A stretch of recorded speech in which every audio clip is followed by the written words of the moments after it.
안녕하십니까. 얼마 전에 제가 빚으로 쌓은 집이라는 그 책에 대해서 소개를 했죠. 우리가 현대 자본주의에서 살아갈 때 사람이 가장 살아가는데 중요한 그 집부터 다 빚으로 쌓아가고 있다. 대부분이 다 그렇죠. 그래서 은행에서 30년, 40년, 50년까지 모기지로 대출을 받아서 자기 돈 좀 하고요. 그래서 그런 다음에 그걸 가지고 이제 집을 사지 않습니까? 그러면서 살면서 이제 갚아가죠. 그런데 이제 금융 위기가 닥치는 상황이 지금 와갑니다. 자, 그런데 지금 금융 위기 상황이 지금 우리한테 다가오고 있어요. 자, 이렇게 될 때 굉장히 다른 세상이 열릴 수 있다는 겁니다. 어떤 다른 세상이 열리냐? 빚이 이제는 엄청난 부담이 되는 시대가 올 수 있다는 겁니다. 자, 왜 그러냐 하면 금융위기나 이런 금융적인 상황에 문제가 생겨서 어떤 위기 상황이 터지게 되면 그것은 결국 뭘 의미하는가 하면 은행 같은 이런 금융기관들이 빌려준 돈이 떼이는 상황이 오게 되는 거죠. 그러면 이 금융기관들은 어떻게 하겠습니까? 대출을 굉장히 억제하고 그리고 이 금리를 굉장히 높이게 되겠죠. 모든 금융위기에는 거의 대부분 이런 일들이 있었어요. 그래서 한국도 경제위기가 닥치는데 이 경제위기가 결국은 지금 금융위기로 갈 수밖에 없다는 겁니다. 그래서 대다수의 경제위기는 금융위기로 귀결이 되게 돼 있습니다. 결국 돈 문제가, 빚 문제가 경제위기가 생기면 이제 골마서 터져버리고 그래서 빚을 갚지 못하는 사람들 때문에 금융기관이 부도가 나는 상황이 벌어지는 거죠. 자, 그렇게 됐을 때 어떤 일이 벌어질까요? 그렇게 됐을 때 결국은 은행들은 돈이 떼이게 됩니다. 그러면 은행은 모든 대출을 일단은 중단하고 그리고 금리를 굉장히 높이게 될 겁니다.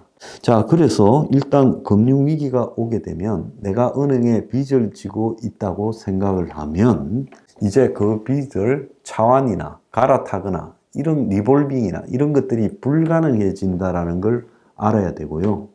그리고 결국은 내가 지고 있는 빚을 갚을 능력이 안 됐을 때는 곧바로 부도 처리가 된다. 지금은 이 A 금융기관에 빚이 있으면 또 2금융권, 3금융권부터 시작해서 또 정부의 정책에 따라서 갈아타기 이런 것들을 통해서 채무 연장이 가능해지지만 일단 금융위기가 오게 되면 채무 연장이나 또 더 나아가서 뭐 원리금 탕감이라든지 이런 일들이 없어지고 대부분이 다 부도 처리가 되는 쪽으로 가게 될 거라고 보입니다. 그런데 문제는 평상시에는 내가 부도 처리가 되었을 때 내 집이 경매에 넘어간다. 뭐 담보금이 있을 거 아닙니까? 자, 담보가 있을 거 아니에요? 그러면 그런 것들이 경매 처리에 넘어간다 하면 그래도 경매가 돼서라도 돈을 갖다가 일부는 회수할 수 있겠지만은 금융위기가 왔을 때 수많은 금융기관들이 잡아놓고 있는 집이나 빌딩 이런 것들을 전부 다 어떻게 하겠어요?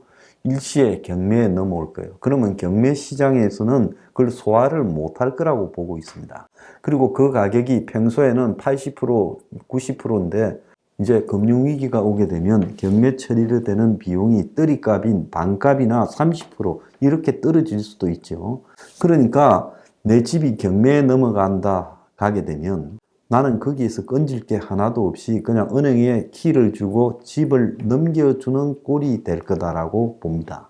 미국 같은 경우에 금융위기 때 모기지를 갚지 못해서 그냥 은행에 집이 넘어가게 된 사람들은 키를 주고 길바닥으로 내려앉는 그런 일들이 벌어졌죠.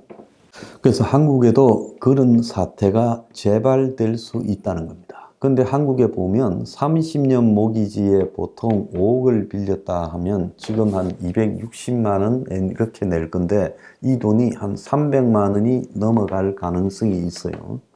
자, 그렇게 되면 금융위기 상황에서는 모두가 소득이 줄어들 겁니다. 그럼 특수 기득권 소수만 빼고는 전부 소득이 굉장히 줄어들 거예요.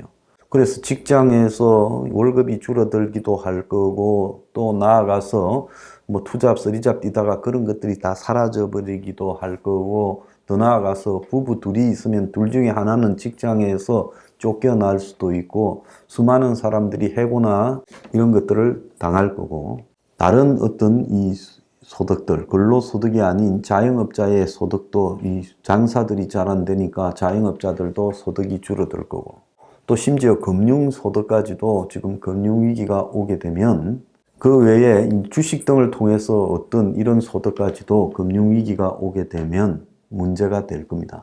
그래서 그에게 현금을 가지고 은행에 맡겨놓는 사람만 금융위기가 오면 고리 이자를 받으면서 행복해지고 나머지 사람들은 다 고통을 겪게 되겠죠. 그럼 자, 소득이 줄어드는데 내가 매달 은행에 갚아야 될 원리금은요, 지금 이 변동금리로 되어 있는 사람들은 상당수가 다 변동금리로 했을 건데 감당하기가 어려워지는 상황이 올 거예요. 수입은 주는데 갚아야 될 원리금이 늘어나게 되면 그걸 어떻게 감당하겠습니까? 그러니까 이제 못 내는 게 되는 거죠. 그래서 몇 달 못 내면 은행에서 결국 차압 들어와서 경매 넘어가는 사태가 벌어지는데, 경매 때는 내 그 집이 제대로 평가를 받지 못하고 헐값으로 이렇게 팔려 나갈 거다. 그러면 거기서 내가 건질 돈이 하나도 없어질 수 있다. 결국 나는 은행에 집이 뺏기는 상황이 될 수 있다는 겁니다. 자, 11억짜리 집이 있다 칩시다. 그 중에 내 돈은 6억이고 은행에서 5억을 빌렸어요. 그런데 경매에 넘어갔는데 이제 경매에서 입찰을 갖다가 6억이 됐다 칩시다. 그러면 은행은 나한테서 받을 돈이 5억이니까 5억을 6억 중에 5억을 가져가 버리면 나한테는 1억이 떨어지게 돼 있어요. 그럼 나는 내 살던 집을 뺏기고 겨우 나한테는 1억만 남은 겁니다. 그러면 얼마를 손해본 거예요? 내 돈이 6억이었는데 1억만 남은 거니까 5억을 손해본 것이 발생할 수 있다는 겁니다. 자, 그런 일이 가능하겠느냐 하는데, IMF 때요, 실제로 경매에 넘어가서 50% 이하로 떨어진 집들도 수두룩합니다. 온 사방에 경매 물건이 넘쳐나는데 그럴 때 과연 제값을 받을 수 있을 거냐? 실제로 IMF가 터졌을 때 서울의 집값들 중에 상당수가 반값 이하로 떨어진 것이 있어요. 그래서 실제 시세도 떨어지고 실제 경매에서 낙찰되는 가격은 시세보다도 더 떨어질 거예요. 자, 그렇게 되니까 이런 상황이 벌어지면 완전히 그냥 은행에 눈 뜨고 내 집을 뺏기게 되는 상황이 벌어질 거예요. 자, 내가 주식을 한다 칩시다. 그래서 내가 이 증권회사에서 돈을 빌려서 주식을 하는데, 이제 주식 가격이 폭락하면 증권회사에서 지켜보고 있다가 어느 순간에 내가 가진 주식을 이 반대 매매, 강제로 그냥 처분해버리는 상황이 생길 거예요. 그러면 나는 주식 가격이 내려갈 때 이 강제로 반대 매매 처분을 해버리면 나는 떨어진 가격에 내 주식이 강제 매각되고, 그리고 그 속에서 내가 가져올 돈은 거의 없이 증권회사에 빚진 돈이 그냥 그대로 뺏겨버리는 상황이 벌어질 거라는 거죠. 자, 이런 식으로 곳곳에서 아수라장이 나타날 건데, 특히 코인하는 사람들은 이제 코인에서는 이 금융위기 상황이 오면 받을 돈이 하나도 없어질 거라고 생각하는 게 상식적이라고 저는 보고 있습니다. 자, 미국에서는 다시 지금 블랙 먼데이 같은 그런 이 정권 시장의 붕괴가 오면 최소 30%, 40% 정도가 가격이 내려갈 거라고 보고 있습니다. 그래서 1차 단계에서 붕괴될 때 그 정도 내려갈 거라고 보고 있고, 이것이 만약에 길어진다면 반토막 반의 반토막도 날 수 있죠. 그동안에 2008년 금융위기 이후에 돈이 시중에 많이 풀려서 얼마나 많은 이 자산 거품 나왔느냐, 미국의 주식 가격이 몇 배나 지금 부풀어졌는가를 생각한다면 반토막이 나고 반의 반토막이 나도 어떻게 보면 정상일 수 있는 겁니다. 자, 그러면 한국도 그런 유사한 현상이 벌어질 수가 있어요. 자, 이런 것들을 감안한다면 지금 경제 금융위기를 앞두고 가장 중요한 것은 뭐겠습니까? 일단 빚을 안 지는 것이 최고다는 거예요. 그래서 빚이 있다면 그 빚을 빨리 청산할 수 있는 방법을 찾는 것이 가장 좋고, 그리고 또 이런 사태에서 최악을 면하려면 이런 것들이 가시화되기 전에 먼저 손을 쓰는 것이 더 나은 방법이겠죠. 자, 지금 한국에 수많은 사람들이 뭐 채무조정이니 개인 파산 회생이니 이런 걸 하고 있는데요. 실질적으로 이런 일을 그냥 사람들은 갈 때까지 가보다가 안 되면 그렇게 하지라고 생각을 하는데, 개인 파산 회생이나 뭐 채무 조정을 당하게 되면 솔직히 정상적으로 인생을 살아가기가 굉장히 불편해집니다. 카드 사용에 제한도 있고 신용 등급에 문제도 생기고 취업에도 제한이 생겨요. 그래서 이것도 저것도 아니고 배째라식으로 그냥 앞으로 인생을 살아가겠다, 일용직이나 하고 살겠다고 생각하면 큰 문제가 없을지 몰라도 정상적으로 이렇게 중산층으로 다시 회복되는 것은 거의 불가능합니다. IMF 때 무너진 사람들, 그래서 파산한 사람들 중에 그 뒤에 다시 중산층 수준으로 돌아온 사람은 거의 없다고 봐야 되죠. 심지어 은행 다니던 사람들 중에서도 무너진 사람 중에는 그 뒤로 정상적인 과거의 자기 생활 수준으로 되돌아간 사람이 거의 없습니다.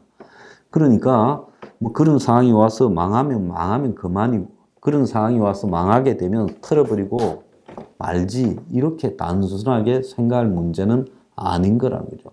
그래서 지금 가장 큰 문제가 자영업자들이 보통 문제가 아닌데, 자영업자들이 기본적으로 3, 4억씩 빚을 지고 있는 사람들이 수두룩한데, 이 많은 사람들이 경제 금융위기가 오게 되면 아마 파산이 될 거예요. 지금도 장사가 안 되는데 앞으로 경제 금융위기가 곧 밀어닥치면 장사가 되겠습니까?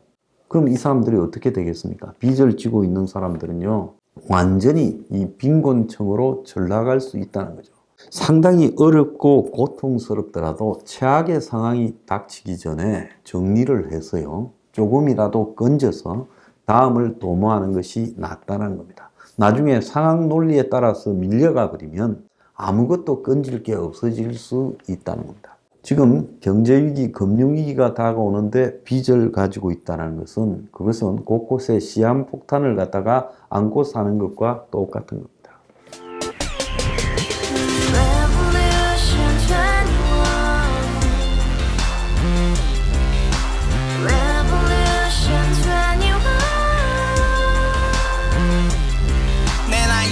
월세 30 코인빚만 300 서울에 온 지 벌써 10년 아둥바둥 버텼지만 여전히 난 반지 하에 제왕 곰팡이 연문제약 내비랑 깡통망통 완전히 폭망 90원 창문만큼 작아진 내 꿈 연애 결혼 내 집 모든 게 헛꿈 1년 전 떠난 여친 울며 말했지 같이 써봤자 평생 가본 게 꼭꼭꼭하지 가바후스 700 나도 소유주